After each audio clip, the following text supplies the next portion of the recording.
Okay, everyone. I love Link.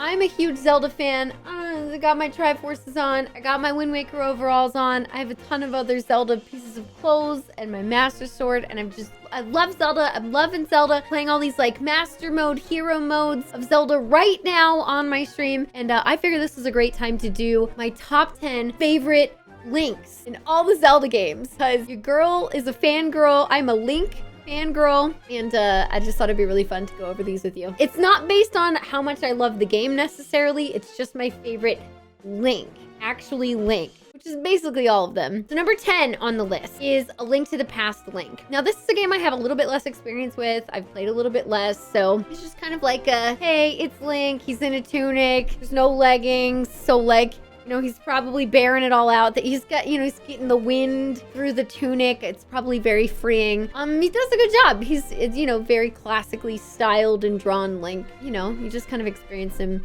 all pixelated and doing his thing. It's a very typical, you know, older style Link for sure. Got the big old bangs. You know, we gotta like, you know, I appreciate the bangs, okay? I appreciate the bangs. This is some of like classic style Link garment that has made its way into more current Link iterations today. So very classic, definitely worth mentioning. So this is kind of number 9 and number 8 at the same time because they're kind of the same Link, but it is definitely two different games. This is Oracle of Ages and Oracle of Seasons Link. I love this iteration because it's just a really adorable version of Link. Kind of on the younger side, but like you have like the scene where, you know, Din's like, dance with me, Link, and you're like, okay. And Link gets to do all kinds of fun things like interact with like, you know, Din and Ferora and Nehru, and they're all different forms, and gets hit on by a tree, which is kind of weird in one game, but then talk to like an old wise tree in another game, which is a lot more typical for the whole Zelda thing. It feels much more like a very fun, kind of outgoing style Link who's just doing his thing. I mean, he's always out there doing his thing, rescuing people. But, you know, this Link gets to like ride on different characters and like have little buddies all throughout, which is really cool. So I definitely like this one. I would say that I prefer the Oracle of Seasons Link a little bit more to the Oracle of Ages, but that's because I like the interaction with Din, and I think Din is a really cool character as well.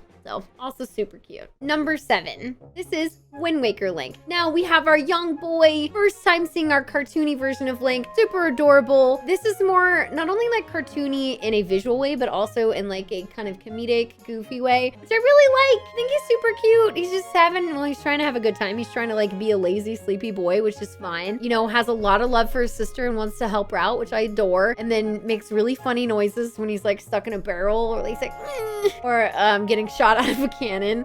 So he really puts up with a lot, and I have a lot of appreciation for that. Very good little composer, very agile, can fit in lots of tight spaces, and all in all, a good brother and a very cute, goofy little version of Link. All right, number 6 is Link's Awakening Link. Now, Link's Awakening happens to be my favorite 2D Zelda game, and I love Link's Awakening Link because it's very like anime trope style Link, and you're like caught in this dream, and Link's just kind of vibing. I feel like Link's just vibing throughout this game. I know you don't get a lot of personality out of Link in this game, but there's some kind of attachment I have with this game, especially just with the little bits you see from the intro and outro of the game itself, to see like he's a traveler, like he's on a voyage of some kind, and then gets stuck in this like dream island for another voyage. So you get to see him experience kind of bits of both, and then like, oh look, Link's okay at the end. Everything's gonna be okay. The windfish helped, maybe. Was it real? You know? So Link has to go through this whole bit of like potentially mental trauma, we don't know. But then you also have Marin, and she's really cute, and I like their little interactions together. So very cute little Link, and I love the way that they did this specific animation of him in the remake. Super, super cute. Okay, number 5.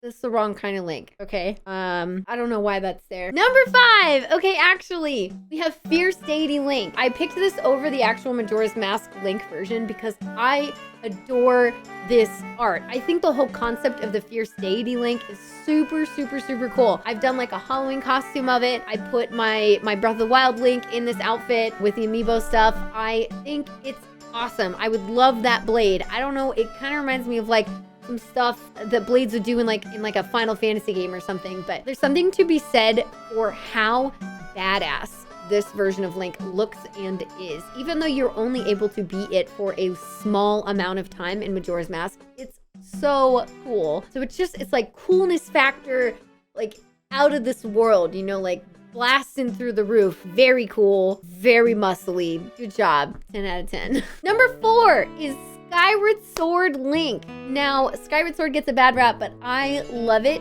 and because it's one of my favorite stories that is told in a Zelda game. So I love this Link. He's so cute.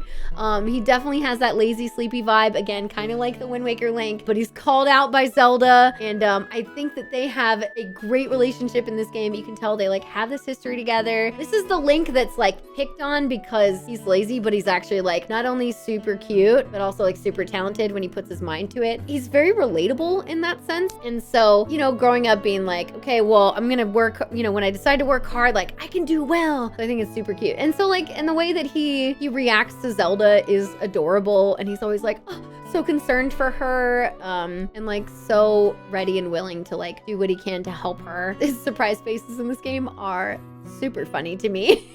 But I think he's like, I mean, Link is always courageous and, you know, a great warrior and everything. But I think this is like kind of a soft version of Link. Like, not only do they give him kind of a soft glow, like every character in Skyward Sword, based on how the art is, has kind of like a softness to them, like kind of a glow or something, but it just seems like a softer, gentler boy. Number 3 is Ocarina of Time Link. As an adult, gotta love my Ocarina of Time Link. This is the first video game crush that I had growing up. It was this Link right here. So it holds a very special place in my heart. Love playing through this game. I was just working on Master Quest for the N64 for Ocarina of Time. It's weird, but needless to say, Link goes through a lot in this game. I'm sure there's a lot of like, oh my gosh, I'm suddenly 10 and then suddenly 16. Weird time travel trauma that he's gonna have to deal with, but he's got the kind of that serious vibe without it being way over the top. But this is like when they started to be like 3D Zelda games came up. This is the first one, the first entry, and people got to see Link in a more realistic 3D form. I know he's really pointy in that game, but I think I'm not the only one who probably grew up crushing on this Link right here. All right, number 2 is Twilight Princess Link. Not only is it like continuing back with that like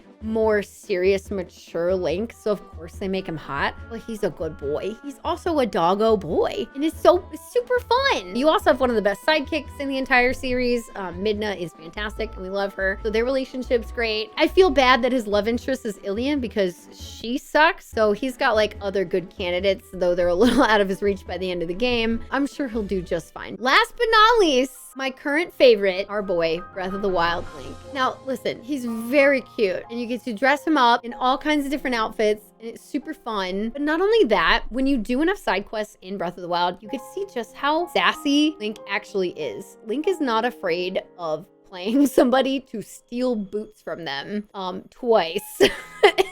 There's certain reactions and things that you get from NPCs in Breath of the Wild that show Link has like a lot more kind of personality than he lets on in his typical like stoic, heroic form. And I love that. I think that's great. So not only that, but he's like, I mean, get along with everybody, sure, but he seems to actually have gotten along with everybody. All the champions seem to really respect him and be kind to him and enjoy his presence, except for Rivali. But, you know, it's my whole headcanon that Rivali has like a big, huge tsundere crush on him, and that's why he acts mean. So I think everybody likes him. I think that he's got like, not only is he super cute, but he's got the whole like wild appeal, like, okay, I'm awake, we just get to journey around. Like, you really get to take your time to journey with him. And so I feel like it's really easy to bond with this Link. And also kind of the androgynous, like very feminine nature of this visual style of Link is really appealing for a lot of people, because again, you can dress him in all kinds of different ways, and it's really fun, and he's so cute. And so I'm very, very, very, very excited for Tears of the Kingdom to see what happens with Link, and if it is even the same one, which I feel like it is, but we won't know officially until it comes out soon. Let me know what you think of this list. Do you agree with me? Or can we just say that we love all of the Links? And we love Zeldas too. I can always do a Zelda one, or other Zelda characters in the whole franchise in general. No, Groose would be on that list. But thank you all so much for watching. I hope you enjoyed my fangirl top 10 Link list. And let me know if you want to see more like this in the future. We have more gaming content coming up soon, so don't you worry, including more Zelda stuff. I want you all to hear about my experiences with Master Mode / Hero Mode in Zelda games. They are different. Anyway, thank you so much for watching, and I'll see you in the next one. Bye, everybody!